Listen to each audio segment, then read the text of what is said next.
श्री स्वामी समर्थ। स्वागत आहे तुमचं माझ्या यूट्यूब चॅनलवरती। आजचा दिवस तुम्हाला खूप छान सुखाचा समाधानाचा जाऊ देत हीच मी स्वामींच्या चरणी प्रार्थना करते आणि आजच्या या नवीन व्हिडिओला सुरुवात करते। चातुर्मास सुरू झाल्यानंतरची पहिली अमावस्या म्हणून आषाढ अमावस्या साजरी केली जाते। श्रावण महिना सुरू होण्याच्या आदल्या दिवशी ही अमावस्या साजरी केली जाते। या अमावस्येला आषाढ अमावस्या, दीप अमावस्या म्हणून ओळखले जाते। महाराष्ट्रात या अमावस्येला गटारी अमावस्या या नावाने सुद्धा ओळखतात। तर ही अमावस्या यंदा 4 ऑगस्ट 2024 रोजी साजरी केली जाणार आहे। आजच्या या व्हिडिओमध्ये दीप अमावस्या कशा प्रकारे साजरी करायची आहे, पूजा करण्याची योग्य पद्धत कशी असावी, कोणता मंत्र तुम्हाला दीपपूजनाच्या वेळेस बोलायचा आहे, मुलांना औक्षण कशा प्रकारे करायचं आहे, ही संपूर्ण माहिती आणि सोबतच संपूर्ण पूजाविधी मी शेअर करणार आहे। त्यामुळे व्हिडिओ स्किप न करता शेवटपर्यंत बघा। चॅनलवर पहिल्यांदा आला असाल तर नक्कीच सबस्क्राइब करा आणि असेच नवनवीन माहितीपूर्ण व्हिडिओ बघण्यासाठी बेल आयकॉनलाही क्लिक करा। त्यामुळे जेव्हाही मी नवीन व्हिडिओ अपलोड करेल तेव्हा त्याचं नोटिफिकेशन सर्वात आधी तुम्हाला मिळेल आणि तुम्ही एक पण व्हिडिओ मिस करणार नाही। आषाढ अमावस्येनंतर श्रावणाला सुरुवात होते। श्रावणामध्ये आपण अनेक व्रत वैकल्य करत असतो। त्यामुळे आषाढ अमावस्येच्या दिवशी पहाटे लवकर उठून आपल्याला घराची स्वच्छता करायची आहे, ज्यामध्ये आपल्या घरामध्ये असलेली जाळी जळमटं काढून टाकायची आहेत, जुन्या खराब झालेल्या बेडशीट बदलायच्या आहेत। त्यानंतर आंघोळ वगैरे करून आपल्याला देवपूजा करायची आहे। देवपूजेसाठी आजच्या दिवशी देव स्वच्छ करायचे आहेत, म्हणजे उजळून घ्यायचे आहेत। देवघराची देखील स्वच्छता करायची आहे। त्यानंतर घरातील सर्व दिवे काढून ते एका मोठ्या भांड्यामध्ये एकत्र करायचे आहेत। आता एका मोठ्या भांड्यामध्ये गरम पाणी उकळून ते त्या दिव्यांवर टाकायचं आहे। या गरम पाण्यामध्ये दिवे काही वेळ भिजत घालायचे आहेत। नंतर ते स्वच्छ घासून आपल्याला पाण्याने धुवून घ्यायचे आहेत। देवघरातील देव देखील आपल्याला आषाढ अमावस्येच्या दिवशी स्वच्छ धुवून लख्ख उजळून घ्यायचे आहेत। दिव्याचे हे मांगल्य समृद्धी आपल्या आयुष्यात नेहमी नांदावी यासाठी आषाढ महिन्याच्या शेवटच्या दिवशी दीपपूजन करून दीप अमावस्या साजरी केली जाते। या दिवशी दिव्यांची पूजा केल्याने देवांची आपल्यावरती कृपा राहते आणि आपल्या आयुष्यातील अंधकार दूर होऊन आयुष्य प्रकाशाने उजळते अशी देखील धार्मिक मान्यता आहे। तसेच या दिवशी दिव्यांची पूजा केल्याने घरामध्ये सुख शांती राहते असे मानले जाते। आपल्या घरातील एक न एक दिवा आषाढ अमावस्येच्या दिवशी आपल्याला स्वच्छ धुवून लख्ख उजळून त्याची पंचोपचार पूजा करायची आहे। मग आता देवपूजेसाठी तुम्ही कोणता दिवा वापराल तर पहा, आषाढ अमावस्येच्या दिवशी तुम्ही मातीच्या पंतीमध्ये देवघरासमोर दिवा लावू शकता। कारण आपल्या घरामध्ये जेवढे दिवे आहेत, मग ते पितळेचे असतील चांदीचे असतील, तर ते सगळे आपल्याला धुवून घ्यायचे आहेत। त्यासाठी आपल्याला त्यांची पूजा करायची आहे। मग देवघरासमोर तुम्ही मातीच्या एखाद्या छोट्या पंतीमध्ये दिवा लावला तरीही चालेल। दीपपूजन जे आहे ते तुम्ही सकाळी ब्रह्ममुहूर्तावरती सुद्धा करू शकता, पण सकाळी आपल्याला जी घराची स्वच्छता करायची आहे त्यामध्ये बराचसा वेळ जाऊ शकतो। आपल्याला उंबरठ्यावरती हळदीचं लेपन करायचं आहे, कारण या दिवशी अमावस्या आहे। त्यामुळे आपल्या घरामध्ये असलेली नकारात्मकता दूर होऊन आपले आयुष्य प्रकाशमय करण्यासाठी दिव्यांचं पूजन तुम्ही संध्याकाळी दिवे लागणीच्या वेळेस देखील करू शकता। त्यामुळे दिवसभरामध्ये तुम्हाला जी कामं करून घ्यायची आहेत, ज्यामध्ये आपल्या घरामध्ये असलेली स्वच्छता करणं महत्त्वाचं आहे, ती सगळी कामं करून घ्यायची। त्यानंतर तुम्हाला उंबरठ्यावरती हळदीचं लेपन करून देवपूजा करायची आहे। देवपूजेसाठी सांगितल्याप्रमाणे तुम्ही एखादा छोटासा दिवा वापरू शकता, मातीची पंती वापरली तरीही चालेल, किंवा एखादा छोटासा दिवा तुम्ही देवासमोर लावू शकता। आता त्यानंतर आपण जे दिवे स्वच्छ धुवून घेतलेले आहेत त्यांना तुम्हाला एखाद्या सुती कपड्याने पुसून घ्यायचं आहे। हिंदू धर्मामध्ये दिव्याला मांगल्याचे आणि शुभ कार्याचे प्रतीक मानले जाते।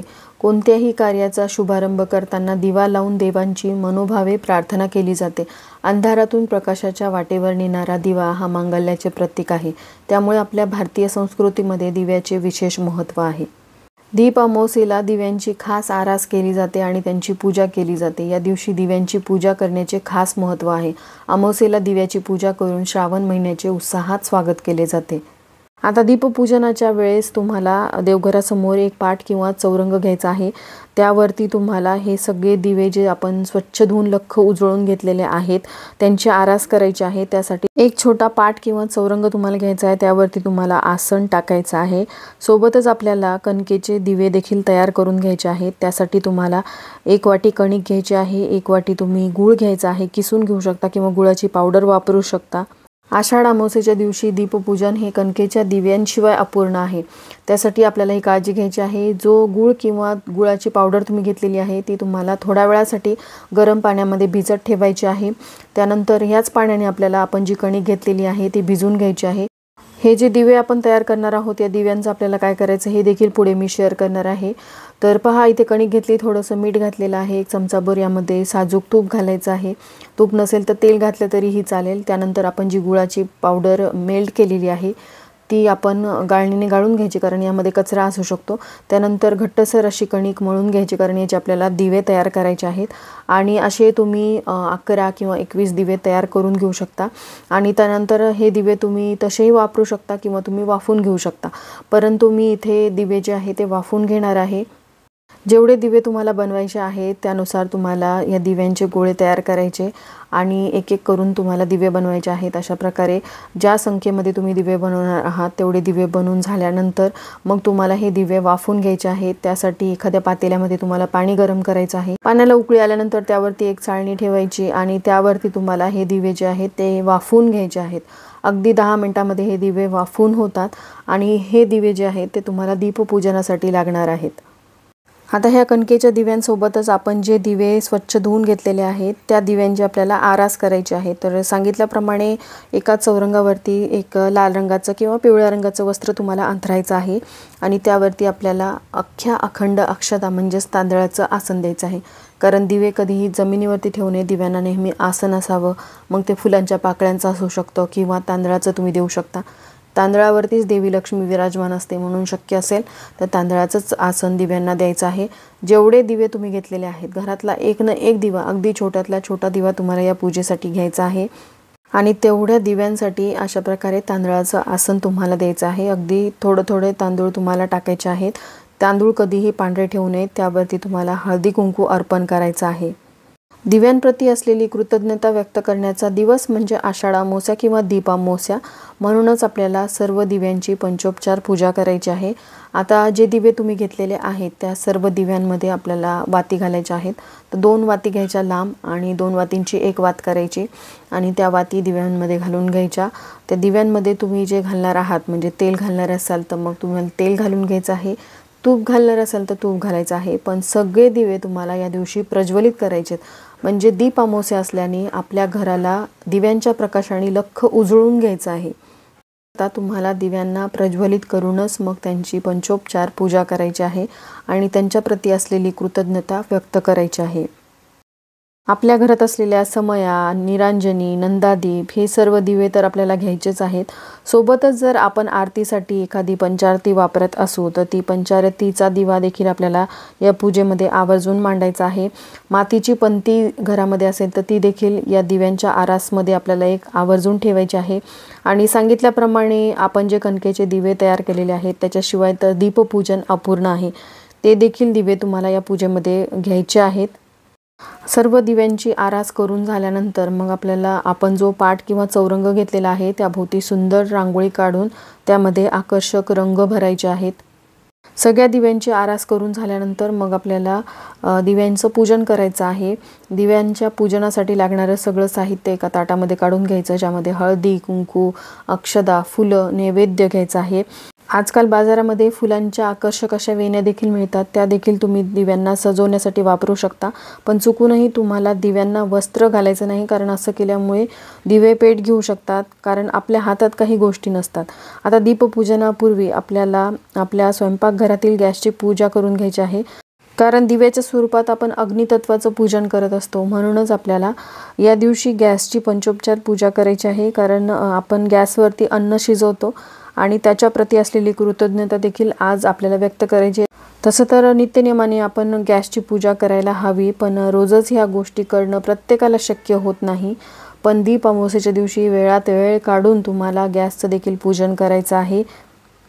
आपल्या घरातील गॅसवरती आपण अन्न शिजवतो आणि त्याच्याप्रती असलेली कृतज्ञता रोजच्या रोज व्यक्त व्हायला हवी। पण आजच्या धावपळीच्या युगामध्ये सर्वजण वर्किंग असतात, त्यामुळे पुरेसा देवपूजेसाठी वेळ नसतो, तर मग बाकीच्या गोष्टी तर दूरच राहिल्या। पण काही ठराविक तिथींवरती जर तुम्ही ह्या सेवा केल्या तर तुम्हाला त्याचे शुभफळ प्राप्त होते आणि आपल्या घरात देखील धनधान्याची कधीही कमतरता भासत नाही। म्हणून येणाऱ्या आषाढ अमावस्या म्हणजेच दीप अमावस्येच्या दिवशी तुम्हाला हा विधी जो आहे म्हणजेच गॅसचं पंचोपचार पूजन करायचं आहे। यामध्ये तुम्ही तुमच्या देव्हाऱ्यात असलेल्या अन्नपूर्णा देवीच्या मूर्तीची स्थापना या दिवशी तुम्ही थोड्या वेळासाठी स्वयंपाकघरामध्ये करू शकता। यामुळे अन्नपूर्णा देवीचे कृपाशीर्वाद आपल्याला लाभतील, कारण दुसऱ्या दिवशीपासून श्रावणाला सुरुवात होत आहे आणि श्रावणामध्ये शिवशंकरांच्या पूजेसोबतच देवी पार्वतीच्या सेवे उपासनेला देखील तितकंच महत्त्व आहे। त्यामुळे ह्या काही गोष्टी ज्या आहेत त्या आपल्याला आवर्जून करायच्या आहेत। आपल्या घरामध्ये असलेल्या मातीच्या दिव्यांचा वापर उंबरठ्याबाहेर आपल्याला करायचा आहे। उंबरठ्याबाहेर देखील एक दिवा प्रज्वलित करूनच मग आपल्याला दीपपूजनाला सुरुवात करायची आहे। पण त्या अगोदर आपल्या घरामध्ये असलेली नकारात्मकता घालवण्यासाठी उंबरठ्यावरती आपल्याला शक्य असेल तर गाईच्या गौऱ्या सोबतच 4 लवंगा, 4 वेलची म्हणजेच वेलदोडे आपण ज्याला म्हणतो, भीमसेनी कापूर आणि शुद्ध गाईचं तूप टाकून हे सर्व प्रज्वलित करायचं आहे। कारण अमावास्येचा दिवस हा देवी लक्ष्मीच्या आगमनाचा दिवस आहे। तिला आपल्या घराकडे आकर्षित करायचं असेल तर तिला प्रिय असणाऱ्या वस्तू आपल्याला उंबरठ्यावरती जाळायच्या आहेत।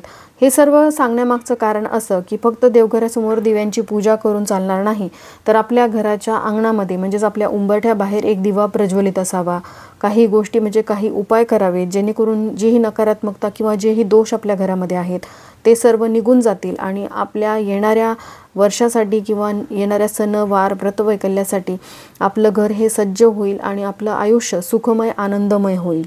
या सर्व गोष्टी करूनच आपल्याला दीपपूजनाला सुरुवात करायची आहे। जे कणकेचे दिवे आपण तयार केलेले आहेत त्यामध्ये आपल्याला शुद्ध गाईचं तूप घालायचं आहे। 2 वातींची 1 वात करून घालायची आहे। या पूजेसाठी अतिशय महत्त्वाची वस्तू म्हणजे आघाडा आणि दुर्वा, याशिवाय हे दीपपूजन अपूर्ण आहे। हे देखील आपल्याला पूजेमध्ये लागणार आहे। आता दिव्यांना इथे मी सजवून घेतलेलं आहे। तुम्हाला शक्य असेल तर अशा प्रकारे तुम्ही दिव्यांना सजवून घेऊ शकता। हे सगळं इच्छेवरती आहे, जेवढं तुम्ही कराल तेवढं कमीच आहे। कोणतीही पूजा करत असताना आपल्या मनातला भाव महत्त्वाचा आहे। त्यामुळे तुम्ही दीपपूजन करत असताना मनोभावे पूजा केली, मग ती साधी सोपी पूजा केली तरीही चालेल। पण आता अशा प्रकारे जर तुम्हाला दिव्यांना सजवायचं असेल तर तुम्ही सजवू शकता। त्यानंतर आपल्याला दीपपूजनाला सुरुवात करायची आहे। तर देवघरासमोरील दिवा प्रज्वलित करून घ्यायचा आहे आणि त्यानंतर आपल्याला श्री गणेशांचं पूजन करायचं आहे। ज्या चौरंगावरती आपण दिव्यांची आरास केलेली आहे त्याच चौरंगावरती थोड्याशा अक्षता घेऊन त्यावरती सुपारी स्वरूप गणपती बाप्पांची स्थापना करायची। त्यांची तुम्हाला पंचोपचार पूजा करायची आहे, ज्यामध्ये त्यांना गंध, अक्षता, फुलं अर्पण करायची, धूप दीप ओवाळून घ्यायचा आहे। त्यानंतर आपण ज्या दुर्वा आणि आघाडा घेतलेला आहे तो देखील त्यांना अर्पण करायचा आहे, कारण या पूजेमध्ये दुर्वा आणि आघाड्याचं अतिशय महत्त्व आहे। तर पहा, पूर्वीच्या काळी विद्युत दिवे नसल्याने पावसाळ्यात घरात जास्त अंधार असायचा। अशात घरातील दिवे सुस्थितीत असावेत, त्यांची देखभाल केली जावी म्हणून ही रीत पाळली जात असावी। अशात अमावास्येच्या रात्री प्रकाशाचे विशेष महत्त्व असते, कारण त्या काळामध्ये अंधारी रात्रीसाठी कृत्रिम प्रकाशाची पुरेशी सोय नसायची। दीपपूजन केल्याने घरामध्ये धन, धान्य आणि लक्ष्मीचा वास राहतो अशी श्रद्धा आहे। या दिवशी कणकेचे गूळ घालून केलेले उकडलेले दिवे किंवा पुरण घालून केलेली दिंडे पक्वान्न म्हणून खातात।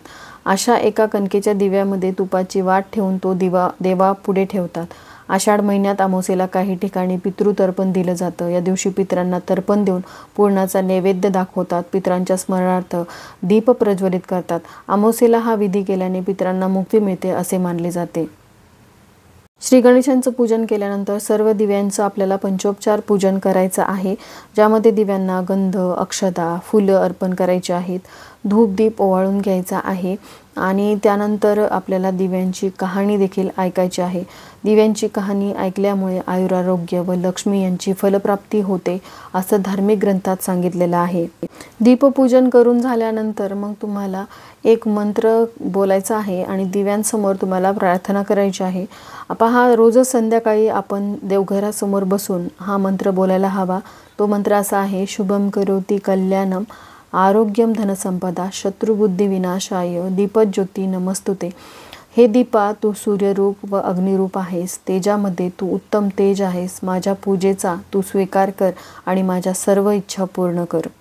अशी प्रार्थना आपल्याला दिव्यासमोर करायची आहे आणि त्यानंतर आपण जे कणकेचे दिवे घेतलेले आहेत त्या दिव्यांनी आपल्याला ह्या सर्व दिव्यांना ओवाळायचं आहे।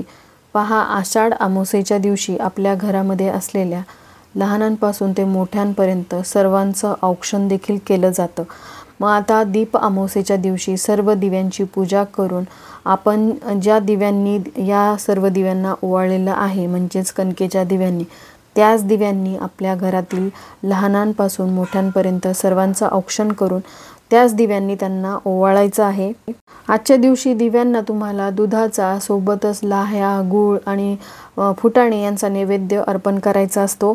तो नैवेद्य अर्पण करून तुम्हाला दिव्यांची कथा देखील ऐकायची आहे। ही कथा तुम्हाला यूट्यूबवरती मिळून जाईल किंवा तुमच्याकडे जर एखादी पोथी असेल ज्यामध्ये दिव्यांची कथा आहे ती कथा वाचायची आहे। सांगितल्याप्रमाणे सर्व दिव्यांना तुम्हाला आघाडा आणि दुर्वा अर्पण करायचे आहेत।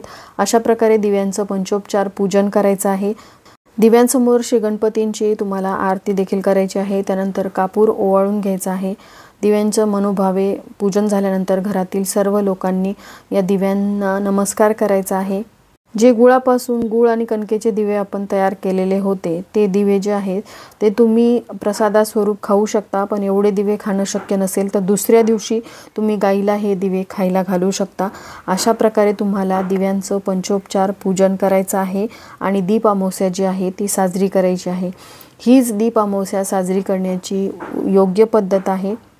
सगळ्यात महत्त्वाचं म्हणजे शुभम करोती ही प्रार्थना करून आपल्या घरातील लहान मुलांना सायंकाळी ओवाळलं जातं। लहान मुले ही घरातील वंशाचा दिवा आहेत असे मानले जाते, म्हणून या दिवशी त्यांना ओवाळण्यात येते। तसं तर आपल्या घरातील सर्व लहान मुलांनी शुभम करोती ही प्रार्थना रोजच दिवे लागणीच्या वेळेस देवघरासमोर बसून बोलायला हवी, पण या दिवशी तरी किमान आवर्जून ही प्रार्थना मुलांना बोलायला लावायची आहे आणि अशा प्रकारे दीप अमावस्या तुम्हाला साजरी करायची आहे। अजून तुमच्या काही शंका असतील तर तुम्ही मला कमेंट करून विचारू शकता। आजचा हा व्हिडिओ मी इथंच एंड करते। व्हिडिओ तुम्हाला आवडला असेल, थोडा जरी हेल्पफुल वाटला असेल तर हा व्हिडिओ जास्तीत जास्त लोकांपर्यंत शेअर करा, व्हिडिओला लाईक करा आणि चॅनलला सबस्क्राईब करायला विसरू नका। भेटूयात अशाच एका नवीन व्हिडिओसोबत। तोपर्यंत तुम्हाला सर्वांना दीप अमावस्येच्या खूप खूप साऱ्या शुभेच्छा। येणारा श्रावण तुमच्यासाठी खूप सुखमय, आनंदमय, मंगलमय जाओ हीच मी स्वामींच्या चरणी प्रार्थना करते आणि